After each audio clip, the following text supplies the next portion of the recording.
Welcome to Women at Halftime podcast. For men and women at mid-career or the halftime of life with issues that concern you. Maximize your skills, resources, and experience to live an even more fulfilling and significant second half of life. Right here with me, Deborah Johnson, on Women at Halftime podcast. Well, hello. It's great to be here with you today. And Greg is with me, as you can see. Hi, everybody. Hey. And really fun episode this week on Expand Your Horizons with Fun Travel Ideas. And as this is being broadcast and released, this episode, we are embarking on some travel ourselves. So, which is very fun, but we thought we have done one of these before. Make sure you get the article. Every single episode, every single show I do write an article with it, and I'll put the link in the show notes to the previous article as well. But this one, we're even going in a little bit more depth on some ideas, because you can really expand your horizons and your just your attitude, your whole attitude. There's a couple great quotes that we will do. And make sure, if you want a little journey, make sure you get the Summit Journey to Hero Mountain, which is an allegory, fun little story, but about Mallory. Her name has to change, by the way, because her Mallory means ill-fated. How would you like to be named? Ill-fated.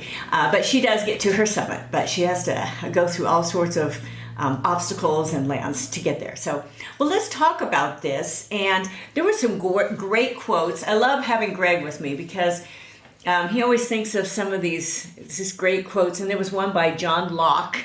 And now John Locke lived from 1632 to 1704. Now, before you think, oh, that's outdated, he was like very influential with our Declaration of Independence and with the Enlightenment and all of that. So tell us a little bit about John Locke.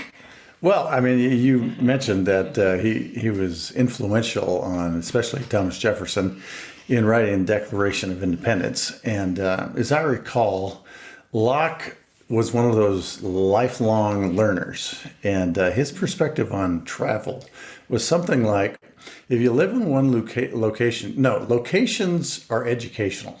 And if you live in one location too long, you'll soak up all of the knowledge. So get out and see somewhere else so you can keep growing.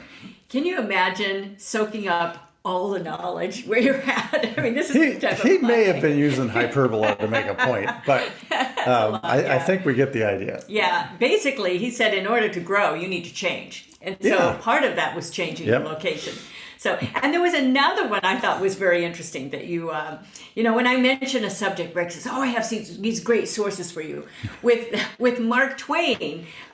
And he said, travel is fatal to prejudice, bigotry, and narrow-mindedness. But he wrote some of these great books, and he lived, 1835 to 1910. Yeah. So right in the middle of the 19th century. Yeah. Yep. And he wrote some great little books, kind of that you can travel with him, like Huckleberry Finn. Right. Yeah. And, Twain had a tongue-in-cheek way of attacking prejudice and ills of society. Yeah. So that was just well said. Yeah. And, I think the important thing is as we get to the middle of our lives, one of the temptations is to kind of settle down and not go anywhere. All of us like our ruts. And part of the reason we like them is because we chose them. We made them. Yeah. But travel forces you to get outside of your rut. Mm-hmm. And your rut can be your home. Your rut can be, your Tuesday trip to the golf course, your Wednesday trip to the gym, your Thursday trip to the grocery store. And you can say, what have you been doing all week? And say, oh, I've been so busy. But the reality is you're in a rut. And our jobs can be ruts. And I know many of you feel the pain of what it feels like to know you could do more, but you're just comfortable, and if you put in a few more years, it'll all be done. That's another way of describing a rut. Yeah. Yeah. And what John Locke and Mark Twain. Mark Twain. Mark Twain would be telling you is get up and move. Yeah, so we're going to talk about that a little bit today and give you some ideas. And when people think about travel, sometimes they think, oh, I can't afford that. And we're going to give you some ideas that you will be able to afford, no matter really what your budget. We are in America. We have some freedoms, a lot of freedoms here still. Yep. And we want to take advantage of some of those freedoms, whether we travel physically or whether we can bring some of the travel even into our homes. And that's a form of travel as well. And I wanted to, we've already hit on to, why travel, it gives us a bigger perspective, even historical perspective, and really seeing, I've been more interested in history and in geography since we've been doing some travel. And this is the time of life. We are at mid-career or right. But I keep working. I just love to keep working, and you are as well. But we are fitting in some of this travel after you lose parents and your life changes, a lot of that. Right. And we think, okay, we have a window here where we can travel together. And we've had some instances too where, someone has, suddenly lost a spouse. Well, why didn't you take advantage of some of those years together? Yeah, and I know we also feel like there's we don't know how big the window is, but the window to stay active is closing. Yeah. And fortunately, we're both still active, but, gravity kind of affects all of us. And one day, Deb's going to go, why don't we go? And I go, you already do that. So, there's a little sense of urgency on the backside to make sure that we get trips in, and we also want to keep growing. Right, want to keep growing, and it's a good goal. I'm a little bit more need of resetting my perspective than Deb is. So, I can do one day at the beach or one day out in Palm Springs, and just being somewhere different for, a day just allows me to look at things, differently. And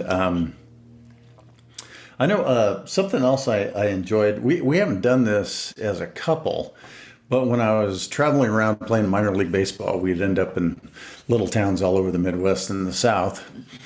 And typically we'd be there for 4 days. And I'd get to spend, 3 lunches in the middle of Wisconsin or the middle of Iowa or the middle of Tennessee. And, I'd typically ask a cab driver, take me to the best lunch location. And, or if my hotel could tell me that, I would just walk. And, settling down and eating where other people had lunch and knowing that was there every day, it just reset my perspective. And so, we talked a little bit about traveling cheaply. Sometimes if you can just get away somewhere where it's not home, and, take a few deep breaths, observe how everybody else lives. Think about why is there so many insurance companies on Main Street, whatever your mind, takes you to.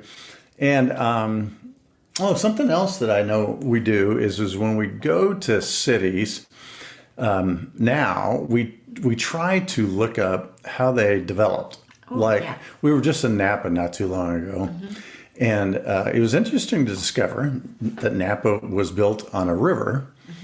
Not much of a river, but a river. And something that is true of California's north part is that between farming and gold, they figured out a way to ship everything by water into the San Francisco harbor so it could get exported. And so all along these things that you wouldn't really call rivers in most part of the country, there's old docks and pylons. Right. And Napa's got that. They have a little riverfront. That's the remnant of a once bustling export business. So digging up the history of little towns, like, why do they exist and why are they here? Yes. I was just in New Jersey and, the canals. Okay, so why did they build all these canals, right at the side? Right along the Delaware River. Right along it. Between Pennsylvania and New Jersey. Yes, the canals. And that was a route where they did trade and a lot of that they, right down. They had donkeys pull stuff down, man-made canals down to the Delaware River so they could get it down to Philadelphia. It's fascinating. And so you have these little towns that you wonder, why are they here? And, that's why. Yeah, and they developed. So, yeah, it's just really interesting in all of that. So, well, let's talk about, we've talked about a little bit of, finding those little historical details and especially if you are listening to this and you have kids. Now, there is a huge movement right now where not only through the shutdowns, but some people have decided, my kids are doing really well in a charter school or in an independent study or a homeschool. Homeschooling is exploding all around the country because we wanted to teach some, we did this for 3 years and then we felt like the schools were teaching enough basics. So we were fine with that. But at this point, there's a lot of questions people have on really what's going on. And they want to have that sort of, influence with their kids. It's amazing what you can do when educating your kids and how much they learn. But we were just talking about some of the places that seemed really boring. Like my father, we camped. We grew up camping. And we're going to talk about the difference, but what we think is camping and glamping right now. Because camping, we were definitely camping. Did the tent thing. We all had to pitch in, cooking outside, all of that. And I liked how he put the piece of plywood in the back seat to make a bed for you three girls. Well, that was when we were really young. Okay, all right. Before even, I don't even think though when we were growing up there was the seatbelt law. I don't know. No, there was no seatbelt law. And you drove all the way to Georgia, sleeping in the back. But yeah, my father would take, I don't know how he got on this kick, but into the ruins, the Indian ruins, and after. When we were growing up, of course, after you've seen one, and it's so hot, and it's like, okay, I already bought a turquoise ring, and it's I could do my thing, and we had to go through more ruins, and they all, to me, they sort of all look the same. I could tell those were highly impactful vacations. Very impactful, and I was thinking, you might probably have a lot more appreciation at this point in my life, but we all, we were all there together and, he probably found ice cream for us. I think your point is that your kids on vacation, you can make impressions on them. Yes. You might want to think through a couple times what kind of impressions you want to make. But I think you had a couple of those too. I think we were talking about a couple of those. So anyway, but it's a great place and there's a lot of fun places. Like when we went to Washington, we went to the state, Washington, D.C. actually brought the boys there. But there was a day that we took off and we went down to like Mount Vernon and some of those. But we did a theme park there too for the boys. Yeah, Six Flags. Oh, the boys had it was. But the backstory on that we had planned, the museums, sing Congress, take him to the Capitol, and they were teenagers. Yeah, they were. So let's say they were 13, 15, and 17. Yeah, old enough, sort of, to know what's going on. Right. And after 2 days, I said to Deb, these are boys. They need to play. So we impromptu drove down to Six Flags down in Virginia to give them a break. Oh, they had a great time. Yeah, they had a great time. They still remember that's one of the highlights. They had a great time. But on our way, and this happens a lot on vacations, we accidentally ran into the colonial town of Williamsburg. Yeah. And it's still maintained exactly how it was in the 18th century. Yeah. And, we got to see that. I doubt they remember it, but Deb and I do. And those kinds of surprise things happen. Yeah, they do very often. So anyway, so, you just have to plan for some of these trips, though. If you don't plan ahead, they just don't really happen. Yeah, you stay in your rut. Yeah. stay at home and think, oh, well, I'd like to do that someday. And I do like to plan those active vacations. I'm married to a former professional athlete that does complain more when his body is not working how it used to work. But it keeps us in shape, the the next trips that we're planning, the larger trips, are ones where we're going to be doing some bike riding, and so staying in shape, and also hiking. Yep. And I like the active tours; those are great to do at this point. We're not these big cruise people. There might be, a cruise. We did do a small cruise. The river cruise, but it was a very small ship, small number of people, and we did a lot of hiking, and we did some bike riding too. So it was still very active, and that's, you're not just on the boat all day. Right. In fact, on those, most of them, they travel at night. That's what we did, and then we got to play all day. That was fun. Yeah. So it was fun. So, well, a couple other little ideas in traveling with kids. Long car rides. So if you do have younger kids, a lot of the audience that's going to listen to this podcast are, your kids are at a different stage. But we did plan ahead. I mean, the cars were usually, I remember that one trip we drove to Colorado, 20 hours in the car, and the car was a mess. It was just a mess. But we brought enough games and all of that. You just have to plan ahead for some of these. And we're on the back side of that now.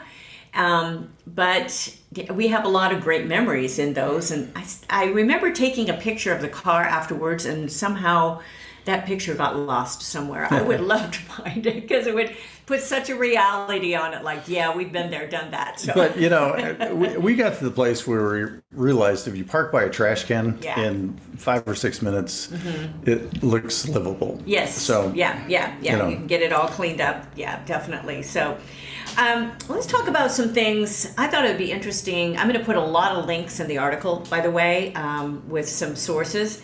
But there are some things that do not cost a lot that are virtual and that you can do at home. And we've done some wine tasting at home and had some of those great courses have, some travel. Yeah, more and more you can go online. And, great sommeliers will offer a course, on Italian wines, French wines, Spanish wines, New Zealand wines, and you can do it all from home.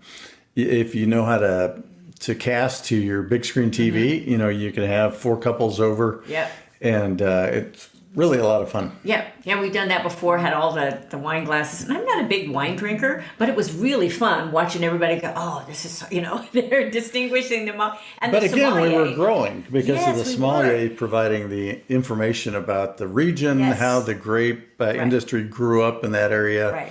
Right. And the pictures that were shown on the screen of the land and of the grapes in these particular areas and how it influenced the wine was very interesting to me. Although be careful, because as you see the pictures, you'll want to travel there. Yes. That's what spurred us on to go up the Rhine River, definitely. So, it was so beautiful. So another thing that you can do is, and I know a friend of ours has done this, as there's a lot going on in Ukraine right now. So she planned a dinner or some of the food that's cooking. So her thoughts and prayers were for those people that she cooked a Ukrainian dinner. Yeah, she looked up recipes. Yes, and so that they could remember those people and support. So you can do all sorts of creative things in even. That, and it kind of takes you out of yourself. It takes you out of, your own your surrounding. Also reading. Reading is a great, transports you to different places, and all of a sudden you get involved in, as if you're a reader, you know exactly what I'm talking about. You can get very, very involved into a location or a story and history, even historical fiction. And I keep trying to get Deb to travel to Hogwarts with me, but so far, no luck. Well, as soon as I can walk through a wall, then I'll just.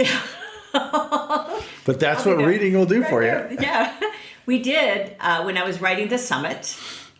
I shared this before, is I wanted to read all those books. Yep. So I read every book and then we watched the movies. But I wanted to read the books first because the movies usually water down the books a little bit. And you can't put 800 pages.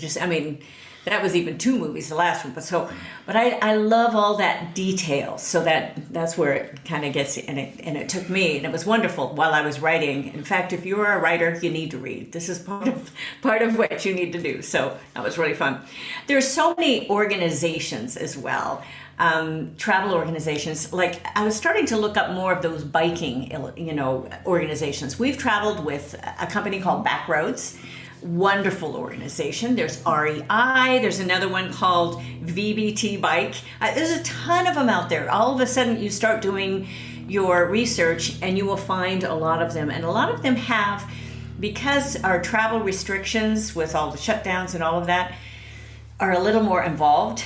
They do all of that paperwork for you, and also these will provide the bike. Yes. So you can also go to meetup groups. Yes. And, let's say you wanted to ride around Napa. Mm-hmm. And, you go to Napa and meetups, and you can find online all sorts of groups that are doing. You got to bring your own bikes, but they'll provide the tours. Right. So you don't have to hunt for interesting places. Right. But this, when you're traveling out of state or out of country or whatever, they will provide the bikes. And sometimes they will provide, especially in the States, they will provide electric assist bikes. So if you've not ridden one of those, I would suggest you try one out. It is great as we gracefully, grow a little bit older. Yeah, they expand how far you can go. Yes, and especially with the hills. And we did that when we did our little Rhine River cruise. We went on the Black Forest, and there's some hills on that, and it was very, very helpful. And they even went through, they did this one pasture that we went through, I remember. Oh, yeah. Yeah. Right, but we were on a 20-mile bike ride through the Black Forest, and there was a little single trail through a pasture. Yeah. And it must have rained the night before. So we get to the spot where we're supposed to climb up a 45-degree angle, and everybody just got sogged down. Stopped. We almost all fell over. But it was funny. Yeah. Nobody was hurt. We all have helmets. They provide everything for you. So, yeah. Other things you can do, of course, I looked up even dude ranches because they can do the... dude ranches can be a little pricey. They can. In terms of stretching your imagination, they've got great horse trails. All the horses are trained. Yeah. They can provide stream fishing, lake fishing. Yeah. It's always fun to skeet shoot, for those of us on the West Coast who don't get to shoot shotguns that often at squirrel season. Yeah. It's a lot of fun. Yeah. And it just gives you chances, if you're from the city, it gives you a chance to really experience it, just get out of yourself. Right. And every now and then the wrangler will look at you and go, life is about one thing. Just kidding. So you'd have to be old enough to remember that movie. Yeah.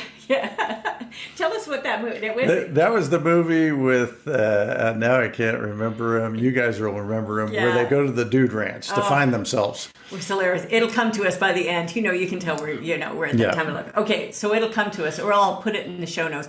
That was hilarious. Now, I've never gone to one of those. You have with an organization. Yeah. Greg did. When our kids were growing up, we didn't have a whole lot of money to extra. We did camping, not glamping. We did camping, the tent and the little tent trailer that was given to us that ended up falling apart. The thing though about camping is we got organized finally. Yeah, we did. So we had a couple of tents, those folded up in their bags, and then we took it wasn't Tupperware boxes, but plastic boxes. Yeah. And we had an extra set of used silverware that was for camping, extra set of buckets, extra set of rag towels.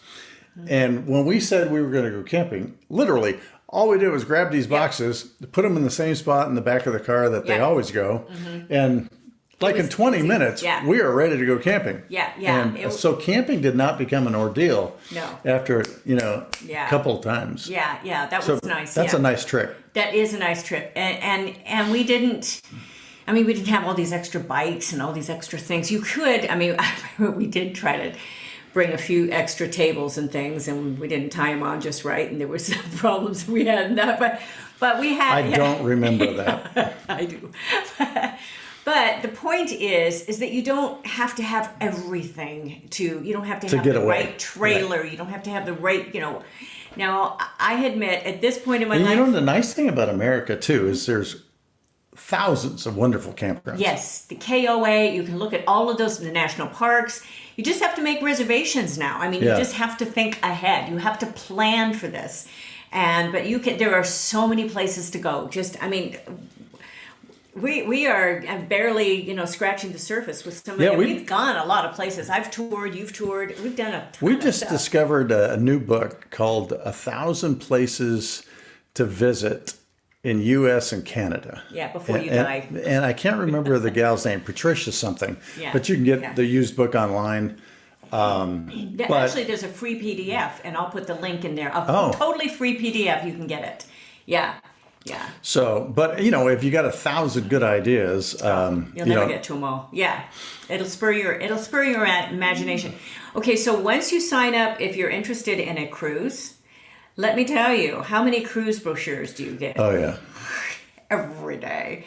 Now, the one cruise that we went on, we did one when the boys were growing up. I don't know if I would really call that. It was very, very short, and we were all in the same room. There was quite a story about that one, but the one we just did with the Rhine River was with Viking, and it was wonderful because again they took care of everything. Right. It's a little bit more, it was a little more than the big ships. It was your idea of glamping. It was. I got to unpack my suitcase. Yeah, it was. Oh, that's the nice part. That was 7 or nice. 8 days in the same room, so you unpack once, and that was nice. You're good. That was really nice. So that was nice. There's just so many opportunities, so many things you can do by just feeling like you can get away, like having that, expanding your mind. Read, organize some things in your space, in your home, or in your environment, to kind of spur the imagination. And, we don't always have friends that we just get to plan this with. But you meet people, like just on a pretty recent trip to Napa, we met a delightful couple. Oh, yeah. And you get to share different places that you've been. It's like, we haven't been. I need to write that down.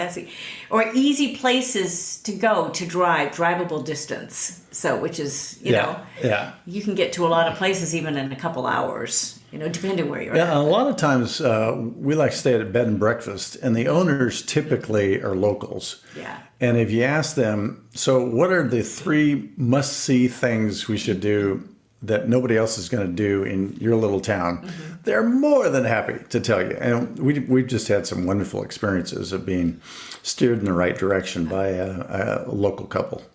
And the bed and breakfasts, the ones we've been at, seem to cater a lot to people at our stage of life. They seem to, because they're older homes, and they've got antiques and all of these. The rooms come with walkers. Yeah, not quite. No, we did not have an elevator in our room. So we did have the stairs.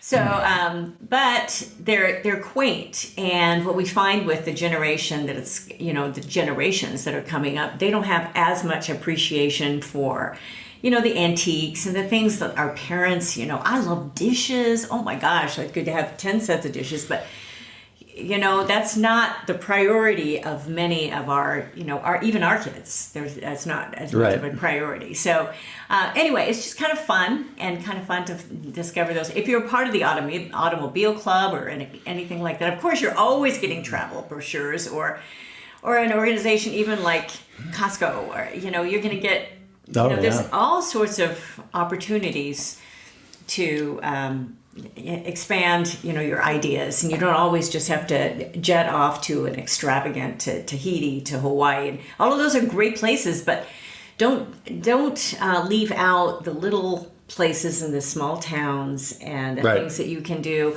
I know there are just some that just want to sit on a beach somewhere, and that's fine. That is fine. I've never been a person to do that too much, as you know. But I like to camp. I like to hike. Actually, I like to glamp a little bit more at this point. But I like to be active, and so that's kind of fun to get to know the little towns or little spaces. So anyway, a lot of fun. So I hope this has spurred your imagination. Again, I will put a lot of resources for you to click on in the article that comes with this podcast. And do you have any other closing words for us, Greg? Any words of wisdom? No, I don't think so. It's just we'd love to see you travel and refresh your perspectives and your lives. That's kind of it. Yeah. And take advantage of the time. Don't let these years go by. You feel, I wrote this song called "Can't Buy Back the Years." I mean, you really can't. So take advantage of the freedoms that you have, the time you have, and as people are fighting for their freedoms, as we produce this, we are very, very fortunate to have those freedoms, and not to just take them for granted, but to enjoy them and to really continue to, promote that freedom in our abilities to travel and our abilities to do some of the things that expand our knowledge, even as entrepreneurs and business owners, and not to quit. Not to quit. So I hope you've enjoyed this. We sure have. You can reach me anytime at womenathalftime.com, and that will take you to all the links for the podcast, and to, if you're going to follow it, write us a review. We're on all of the main ones, such as iTunes, or called Apple Music. Also Amazon, we're there. We are on Stitcher. And goalsforyourlife.com, DeborahJohnsonSpeaker.com. Everybody loves the music, DJWorksMusic.com. Have a lot of Easter music coming up as well. So, and get on our newsletter, goalsforyourlife.com/newsletter. And that comes every week, and so you'll get these articles, and you'll hear about the podcast every week as well. We don't spam you, we just let you know what's going on. So thanks so much for being with us, and thank you, Greg, for joining me with me today. It's always fun. We are on together once a month, and I have a guest once a month. And then I talk twice a month as well, so make sure that you don't miss the next episode. We will see you next time. Bye-bye for now. Thank you for joining us. It is because of our wonderful listeners like you that we keep going strong week after week. Share and follow us for new shows to inspire you and encourage you in your life's journey. You can find all of our articles and links at womenathalftime.com.